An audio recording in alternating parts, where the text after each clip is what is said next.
शिव पार्वती की कथा कर रही है, कितना भी क्लेश हो जाए, कितना भी विवाद हो जाए, कितनी भी गलत बात हो जाए, तो भी अपनी बोलचाल बंद नहीं करना था।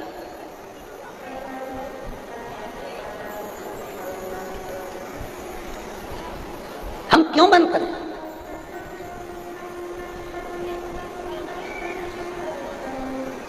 शिव जी को ज्यादा क्रोध आता था कि पार्वती जी को ज्यादा क्रोध आता था?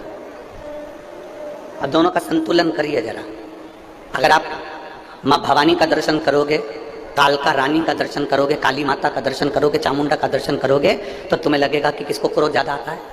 पार्वती जी को। और यदि आप भगवान शंकर का दर्शन करो, जिन्होंने अपनी जटा का बाल थोड़ा वीरभद्र को उत्पन्न करा और दक्ष प्रजापति की यज्ञ को विध्वंस कर दिया,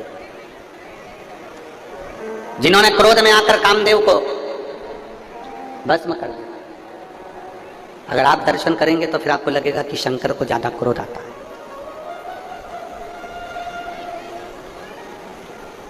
पर एक बार भी शंकर भगवान के मुख से यह नहीं निकला कि पार्वती तुझे क्रोध आता है।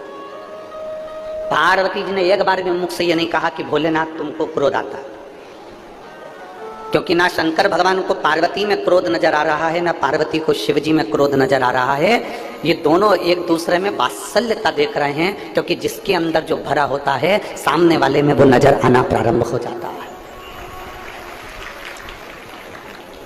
पति चिल्ला रहा है, पति अब शब्द बोल रहा है, और चिल्लाते चिल्लाते इतने में पत्नी ने दो शब्द कह दिए, तो पति चिल्लाकर बोला, ये देख कितना गुस्सा कर रही है।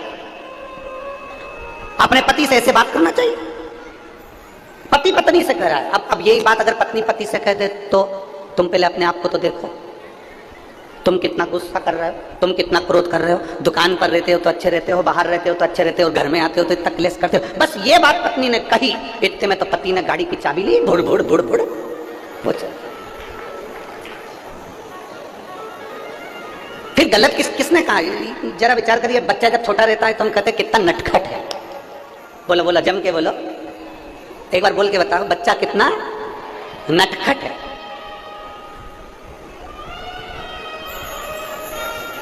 केवल बच्चा जब छोटा रहता है तब उसको कहा जाता है कि बच्चा कितना नटखट है। जब बड़ा होता है तो नट सारे ढीले हो जाते हैं और बुढ़ापे आते आते केवल खटखट ही रह जाती है।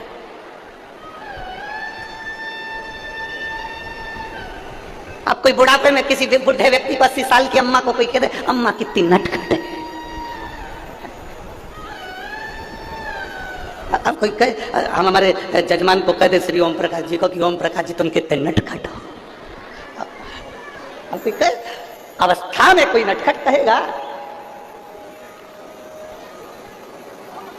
कौन कहे? हम क्या देख रहे हैं, हम क्या बोल रहे हैं? पति को क्रोध आया, उसने पत्नी से कह दिया तू गुस्सा करती है। पत्नी को क्रोध आया, उसने पति से कह दिया तू गुस्सा करती है। पर मेरे देवाधिदेव महादेव, मेरे शंकर, मेरे त्रिकालदर्शी, मेरे कैलाशी, मेरे अविनाशी, मेरे शंभु कभी पार्वती से नहीं कहते कि तू क्रोध करती है, क्योंकि शंकर को मालूम है जब दुष्टों का संहार करना है तो पार्वती का क्रोध करना जरूरी है। जब दुष्टों का संहार करना है तो पार्वती का क्रोध करना जरूरी है। अनायास क्रोध माता पार्वती कभी नहीं करी है। लक्ष्मी जी ने गुस्सा करा, अनायास करा। भगवान नारायण हंस दिए, लक्ष्मी जी को देखकर लक्ष्मी जी को क्रोध आ गया। लक्ष्मी जी ने श्राप दे दिया नारायण को, मैं तुम्हें श्राप देती हूं, तुम्हारा शीश कटेगा और घोड़े का मुंह लगेगा, क्योंकि तुम घोड़े जैसे हंसे हो। और भगवान विष्णु का शीश कटा, घोड़े का मुख लगा, हयग्रीव अवतार हो गया। घोड़े का मुख लगा, हयग्रीव अवतार हुआ लक्ष्मी जी के कारण। यहां क्रोध लक्ष्मी जी को नहीं आना था, पर क्रोध आया। अनायास क्रोध लक्ष्मी जी को आ सकता है, अनायास क्रोध ब्रह्माणी को आ सकता है। ब्रह्माणी को क्रोध आया ब्रह्मा जी के ऊपर जब यज्ञ कर रहे थे पुष्कर राज की भूमि पर।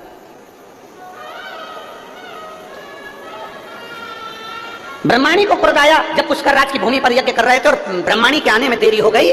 जब ब्रह्माणी नहीं आई तब उस समय पर ब्राह्मणों ने गौ माता के मुख से गायत्री को प्रकट कर लिया और प्रकट कर कर फिर वो यज्ञ में जो बिठाया, बिठाने के बाद में स्वयं ब्रह्माणी देवी आगे कह दिया, मेरा अपमान कर दिया, मेरी जगह पर तुमने दूसरी नारी को बिठाया, कहीं पर तुम्हारी पूजन नहीं होगी, कहीं मंदिर नहीं होंगे। अगर मंदिर होगा तो केवल एक पुष्कर राज में होगा, केवल एक पुष्कर।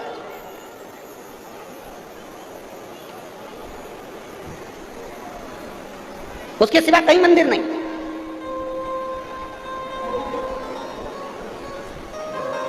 और किसी स्थान पर तुम्हारा मंदिर नहीं होगा।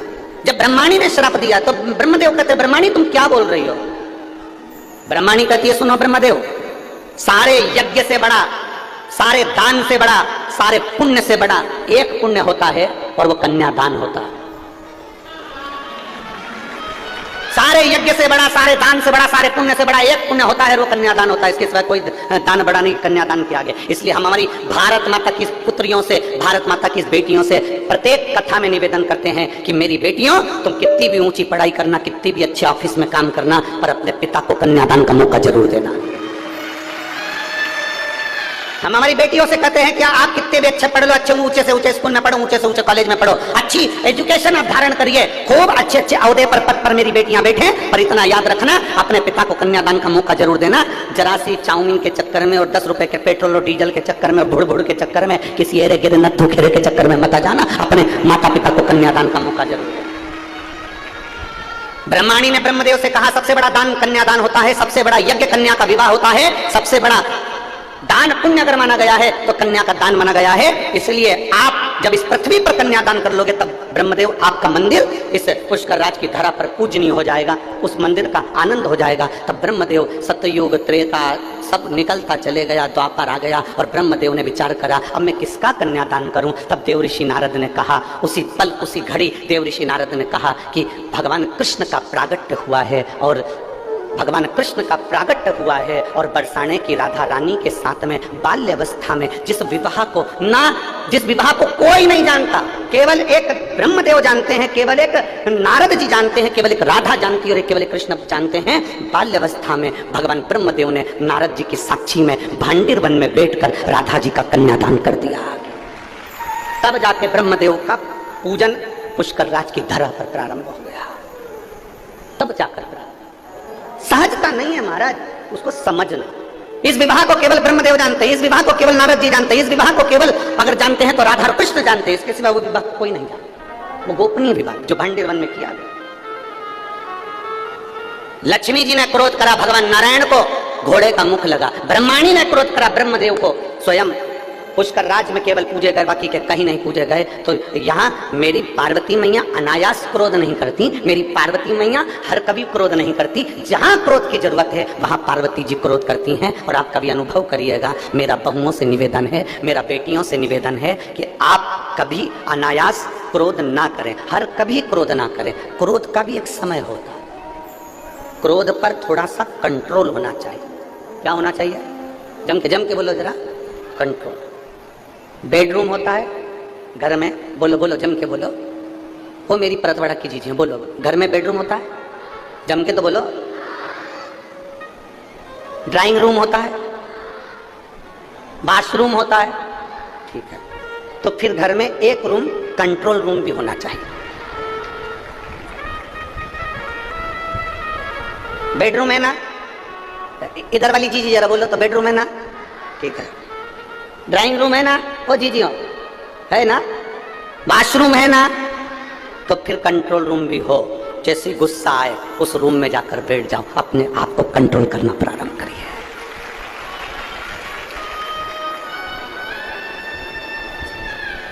मुख पर गालियां आए उस रूम में जाकर बैठ जाओ, गालियों पर कंट्रोल होना जरूरी है। गलत विचार आए कंट्रोल रूम में पहुंच जाओ, कंट्रोल करिए अपने गलत विचारों पर। आपकी वाणी अब शब्द बोल रही है, किसी व्यक्ति के लिए अब शब्द तुम्हारे मुख से निकल रहा है, किसी के लिए आड़ा पेड़ा निकल रहा है, किसी के लिए गाली निकल रही है, किसी के लिए ताने निकल रहे हैं। अपने भीतर जो भरा है वो ही तो बाहर निकल रहा है, जो भरा है वही तो निकल रहा है। गुलाब जामुन खाओगे, आम की डकार आएगी क्या? अरे बोलो तो जम के। कल यहाँ पर एक वीडियो चल रहा था परतवाड़ा का कि यहाँ पर वो एक बेलपत्री, एक जो इसको जान गया वो जान गया, एक बेलपत्र।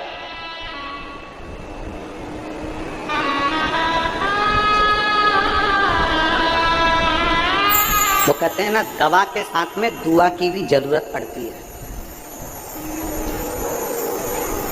कहीं जाते हो, पर्स में दवा लेकर जाते हो कि नहीं जाते हो? बोलो बोलो जम के बोलो जरा। अरे बोलो, शरीर में खुजली होती रहती है, फुकड़ियां निकलती रहती है, सोराइसिस जैसी बीमारी होती है। एक किसी किसी के शरीर में बीमारी हो जाती है, चमड़ी सफेद पड़ने लगती है, चमड़ी का रंग सफेद हो जाता है।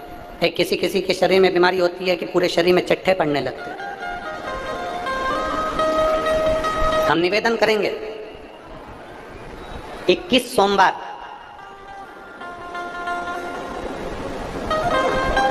5 बेलपत्र कमल बनाइए। बेलपत्र कमल बनाना हमने पहले भी आप लोगों को कथा में सिखाया।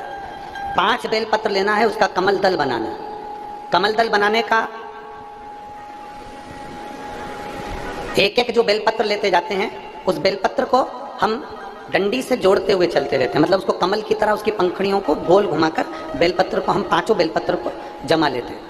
जिसके शरीर में चट्टे पड़ रहे हो, वाइट स्पॉट पूरे शरीर के अंदर आ गया हो, या सोराइसिस जैसी बीमारी हो रही हो, या चमड़ी का कोई रोग हो गया हो, 21 सोमवार या 11 सोमवार प्रति सोमवार करिए। कमल दल बनाइए 5 बेलपत्र का। शंकर भगवान पे चढ़ाने से पहले अशोक सुंदरी वाली जगह पर उसका स्पर्श कराइए और भगवान शिव पर उसको चढ़ा दीजिए। 1 लोटा जल लेकर जाइए, साथ में खाली पात्र लेकर जाइए, खाली कटोरा। उस पात्र को जहां से शिव जी का जल गिरता है वहां उस पात्र को लगा लीजिए। शंकर जी पे धीरे धीरे कर कर वो जल पूरा समर्पित कर दीजिए।